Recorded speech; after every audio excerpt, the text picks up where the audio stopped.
Daig si nanay, nagkukulay si Julia. Ano? Tignan mo yung ginagawa mo. Pangalawang taas. Marunong si Joseph. Ayun pa. O, yung kabila. Ayun pa. Ayun pa, oh, walang kulay. Oh. Palayan mo. Tignan mo yung mga walang puno. Mas ganda ng kulay para hindi lampas. Tama na. Yung kabila naman. Ito, ano daw yung kasing laki niya? Ito ba, yung maliit o yung pinakamalaki? Yan, kulayan mo rin.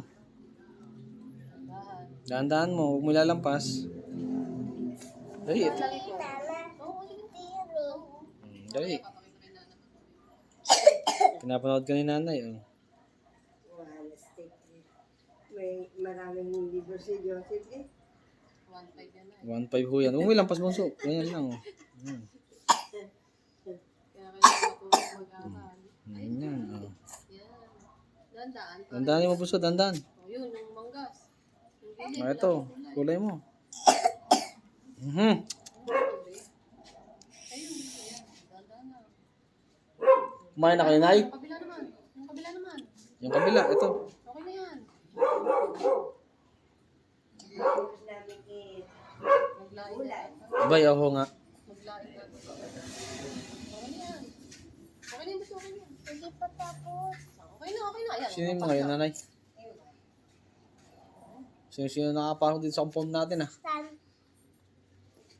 Ito. Ito yung mga pinupuntahan niya. Anong, ano yan? Ano yung kapartner niya dyan? Nasaan yung kapartner niya dyan? Yun, kulayan mo na rin. Ba't kulay-kulay? Baka naman isipin ni teacher, ano. Ayos la, isang stroke lang bunso, isang stroke lang. Kulay mo, kulay. Yung mga walang kulay, kulayan mo. Natututo na. Huwag mo ilampas, huwag mo ilampas. Yun pa, yung taas,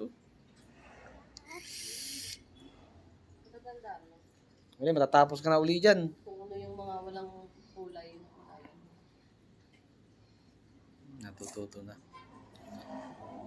Huwag mo lalampas dun sa line. Ano ba yung walang kulay? Nakikita mo. Isang kamay lang. Isang kamay lang bunso, huwag mong dalawa. Isa lang, ito lang. Isa lang, isang kamay lang. Para hindi lumampas ang kulay. Oo, hindi mo kailangan pas. Okay yun pa, walang kulay, Hangin. Okay na yan. Okay na. Lampas na, okay na mo. Kaya mo tingnan. Harap dito.